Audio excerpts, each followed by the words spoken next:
What is good, everybody? We are back with episode 4, or prep episode 4 of my Pro Debut series. We are 2 weeks out Legion Sports Fest and 3 weeks out San Francisco Championships. Feeling good, in a good spot, guys. Pushed it pretty hard this week, made it through. Today we got a rest day, giving our bodies some more nutrients as well. Having to be a little higher carb day, see how we look tomorrow, and then start practicing our peak and get ready for that. So that's my little show prep update. What we got going on for you guys is I don't really want to focus on my training, so I didn't want to really record anything for you guys this week. I just want to focus on my training because that's the most important thing. Obviously, sharing content, information, helping you guys is great, but I got to get done what I need to get done.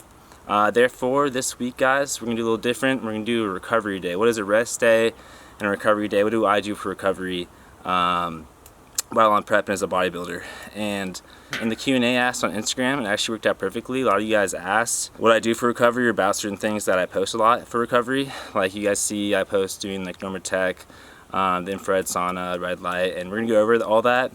But what we're gonna do first is we're gonna answer these questions that you guys sent on Instagram. I always appreciate you guys who send them in. Follow me on Instagram, guys, if you guys want to submit these questions, get your stuff answered. Yeah, and after this Q&A, I head over to the place that I actually work at. It's a health and wellness center that has a lot of recovery and health and wellness, modern technologies to help with recovery, inflammation, health, wellness, all that good stuff. And what it's going to include is going to have red light therapy. We'll go over that. We're going to go over PEMF, cryotherapy, infrared sauna, Theragun, Normatec, and really everything I do for recovery, guys. But first, let's go over these questions you guys asked. Alright, so first question, guys. How do you personally like to limit your water before a show? You guys, I actually like to keep things pretty consistent. In my opinion, if you are actually really consistent in your prep and you are conditioned, ready to go before your show, there's not a lot of manipulation that needs to be done, guys. A lot of people see this, think there's this peak week magic where they do all these weird things, eat the weird food, change your split, cardio, do weird water manipulation, sodium manipulation, food stuff. And guys, that just ends up messing you up. A lot of people throw things in that they haven't done for 16 plus weeks, like 2 days before a show, and it's like, what are you gonna do? But back to the original question, I like to keep things, guys, I like to be ready like 2-3 weeks early, conditioning wise, play around with maybe a little water, sodium, food manipulation. But really, guys, I like to keep everything consistent. Past preps, really we just kept water the same, kept sodium at a certain amount per meals, which is pretty much the same. And yeah, I drink 2 gallons of water, which I usually drink 1.5 gallons to 2 gallons of water a day anyways. Usually cut it between 10 and midnight. Wake up in the morning and usually have a cup of coffee with some water, with a meal or two before I step on stage. And that's really it, guys. I really truly think if you're consistent, that if you have to pull water, you have to use diuretics, all that stuff, you messed up, you missed your mark. There's shows every week, don't worry about it. Don't anything weird or crazy, just, my recommendation for you guys is just be consistent, come in condition, get really early, and you won't really have to worry about the water manipulation, because really, guys, your muscle cells and cells in general are mostly water anyways, so we want to keep you full, round, and have shape. So without water, you're not going to have a lot of that. So water is super important to keep you looking good, guys. Alright, next question. Protein and creatine or a mass gainer? So those aren't really... It's not really a great question. They're not really substitutes. I mean, protein and a mass gainer is pretty much meal replacement, guys. And whole foods is always going to trump mass gainers, guys. I'd never recommend mass gainers. It's a lot of calories that's coming from processed, powder. You're probably not going to absorb a lot of it. You're just better off spending your money on whole foods, guys. So I really never recommend a mass gainer. For creatine, I recommend creatine monohydrate. And for protein, guys, just find a protein that you like, that you digest well. Whey is good better for meal replacement. Casein is good for slow absorption. Whey isolate's pretty fast absorbing. I prefer isolates usually, but yeah, that's just kind of my answer for that question. All right, next question. Have you ever tried an infrared sauna for recovery? So we're about to go over that, guys. Obviously, I post my stories. I use the infrared sauna all the time. I really do like it. I find it energizes me more than regular saunas. And it gets me pouring sweat, guys. So it's really good at detoxifying your body, good for relaxing your muscles, and just everything like that. All right, so next question, guys. Should every lift go to failure? So it really depends on the person training, where you guys are at. I mean, if you're training to maintain muscle or grow muscle, you know, training to failure is probably a pretty good idea. But you don't always have to be training to failure, guys. It depends on where you're at in your training. Like right now in prep. Or if you just like want to get better, you know, you can just practice exercises to get better at them. So when you are training to failure, you're a lot better at challenging muscle to failure. So you don't need as many reps and sets and stuff like that. But you know, it also depends on like what you're training for. Is it athletic performance? Is it muscle building? All of that matters as well. So the answer to the question is no, you don't always have to train to failure. There's a lot of different reasons for training. And you know, you could be trying to activate a muscle, you could be trying to get better at a lift, you could be actively recovering. There's a lot of reasons to be in the gym, guys. You know, I always have to be going in to go balls to the wall and work to failure. All right, next question. Best way to recover after a heavy back or leg day. I feel like I'm sore for a full week after. So that's really gonna come down to you guys' recovery. What are you doing actively to recover? Are you doing anything at all? How's your sleep? How's your nutrition? What's your nutrition looking like post, pre, and what are you doing, taking like during your training, you know? It's just, I don't know enough about you to really give you an answer, but I'd say just take recovery seriously. Make sure you're lifting with good form, so it's not bad sore pain, you know? But even if you are sore, sore isn't a great indicator of good workout. It's actually probably more of an indicator that you're not recovering as much as you could. So I'd say focus on recovery, make sure your nutrition's on point, make sure you're getting sleep and optimizing your body to recover faster. Our next question, what's your end goal with weightlifting? I wouldn't say there's an end goal, guys. This is just something that's been super prevalent in my life, my whole life. Started out as an athlete, was always training hard, really kind of saw results in the gym translate over to athletics, is what I fell in love with the gym. Once I was done with track, I was still training as if I was still doing sports, and then it just kind of switched over to bodybuilding. And guys, this is a lifestyle. There's really no end goal. That's why I always tell people, whenever it comes to weight loss goals or physique goals or bodybuilding or anything, it's really about adopting the lifestyle and finding something that you enjoy doing that you can keep up with and live your life with. Because if you have these end goals, guys, like you're gonna find yourself in working really hard to get to a certain place and then falling off and then feeling lost and going back and forth between being in a super healthy lean state to maybe binging and mentally and physically unhealthy, just, you know, back and forth, which is, you know, not a good place to be either. So for me, I want to do bodybuild as long as I can, hopefully create a legacy, turn my passion to like a successful business, and you know, just help as many people I can on the way. All right, next question. Bro, I'm from India. How do you choose a good pre-workout, bro? Pre-workout, guys, really, it's probably one of like the least important supplements. It's really not like you don't need it. But for me, all I really look for in a pre-workout, guys, is caffeine, L-citrulline malate, and I guess maybe a bit of alanine, some sodium, and like electrolytes in there. But besides that, it's really, I just want the caffeine. That's really what I go for. And I usually like 68 grams of L-citrulline malate, which I use Legion Pulse. I'm not affiliated with them at all, but they have the best dosing, good price point that I like. And I find I just get good punch from it. And yeah, but in the day, you know, I just don't buy like $60 cans of bullshit, guys, of just like proprietary blends that you don't know what's in there, how well it's dosed, or anything like that. You know, just focus on what you're using the pre-workout for, which is pump and energy.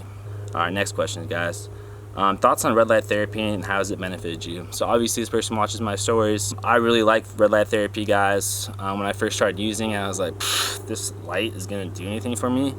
But honestly, guys, this prep with mood, sleep, recovery, overall wellness, I've really enjoyed the red light, guys. Truly believe it helps with your skin, hair, eyes, hormones, recovery, blood flow, everything like that. Just charges your cells. Really big fan, but we'll go over it later. All right, last question. How's it been coaching yourself for this prep? You guys, it's been a really awesome experience. It's been very empowering for me. It's been cool to, it's like, it's tough in the aspect of you have the emotions within you when you're going through prep, you know, things like hunger and just certain emotions that go on that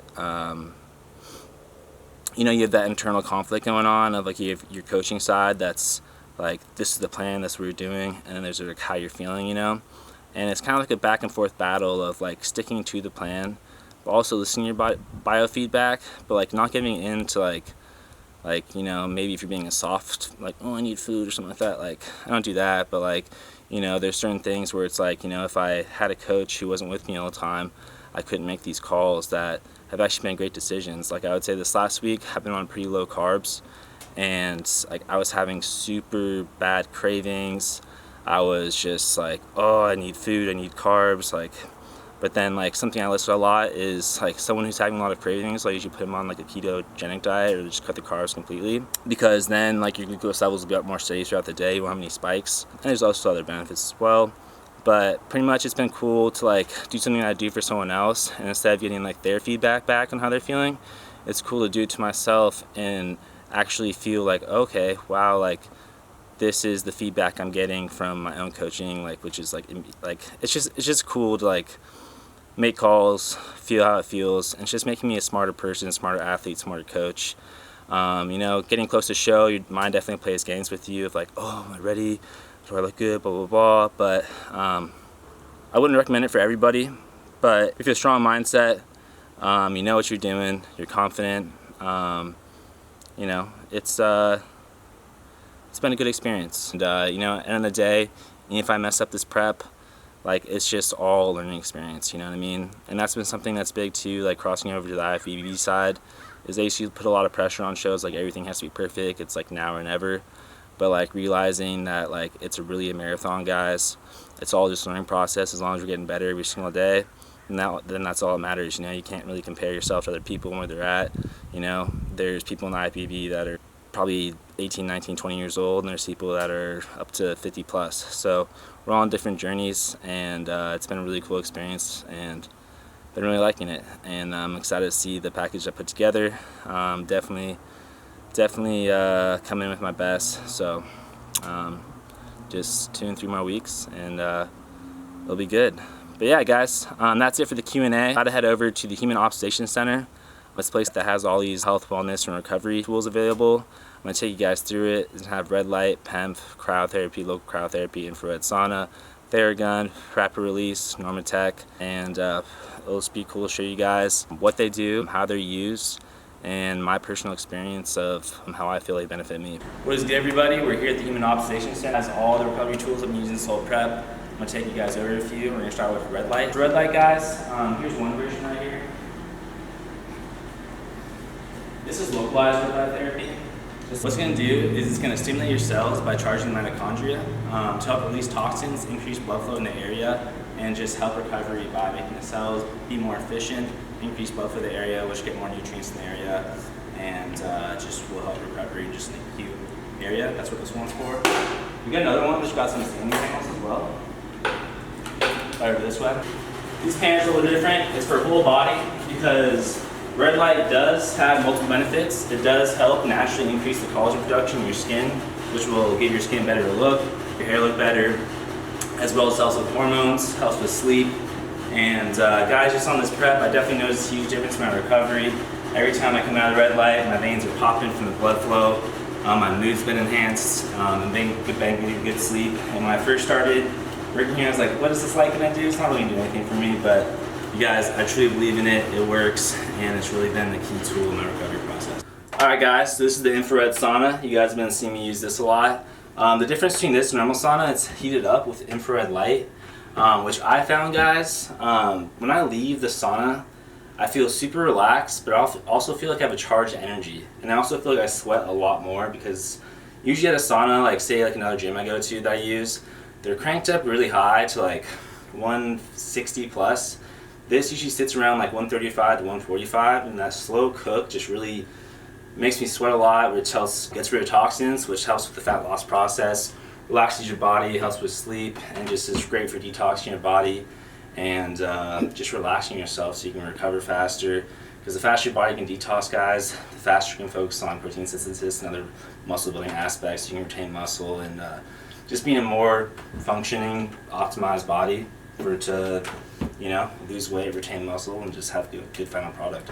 All right, y'all, so this is Pemf. Pemf is pulse electromagnetic field therapy. You guys, Pemf has been one of the most key tools that you do on this prep. It uses EMFs at a pulse rate that's safe to help charge the mitochondria in your cell to help them do what they're supposed to be doing. This goes on for what it's good for, so I'm just kind of read to you guys.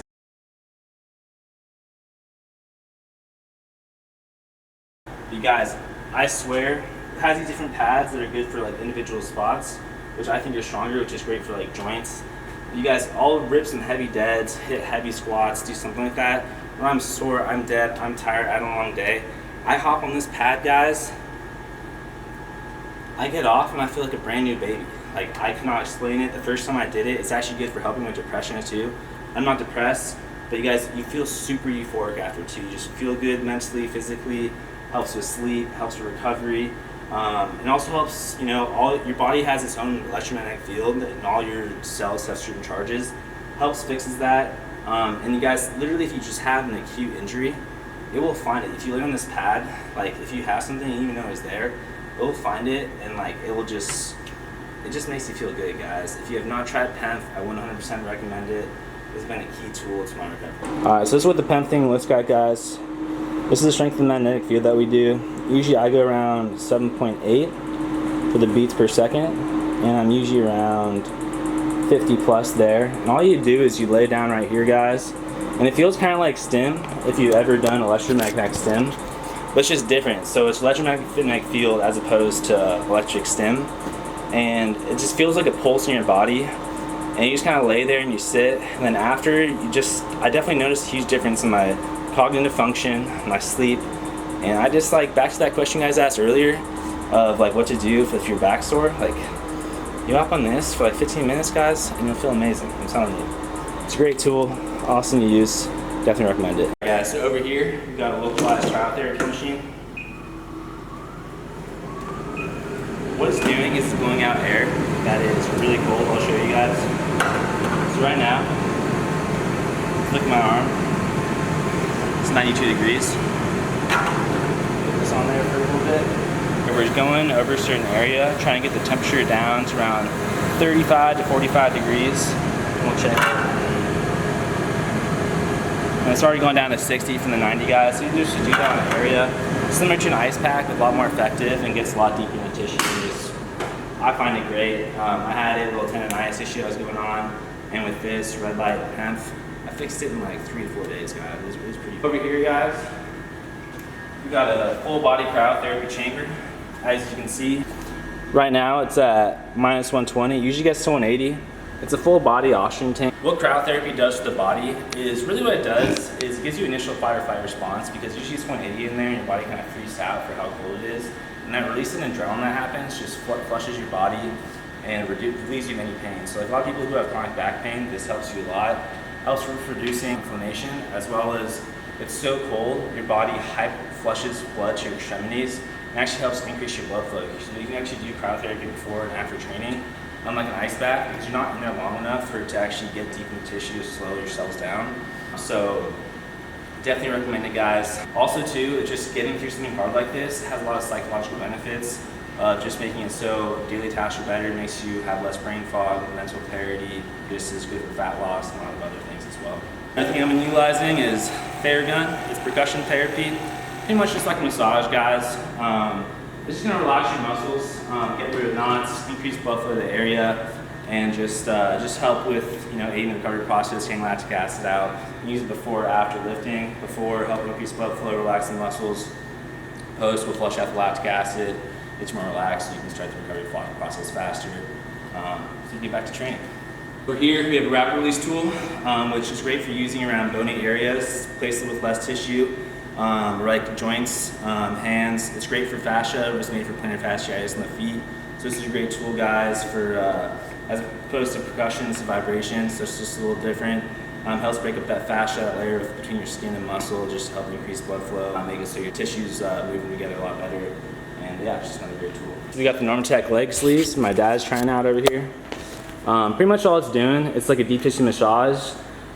These compartments right here are gonna fill up with air, which is gonna squeeze his legs. It's gonna help his lymphatic system Drain his legs, so it's gonna relieve his legs any pain, help with blood flow, just aid in the recovery process, also helps with varicose veins and stuff like that. But it's very relaxing, people like it, and yeah. Just lay back, let him drain, watch some football, and it's pretty chill.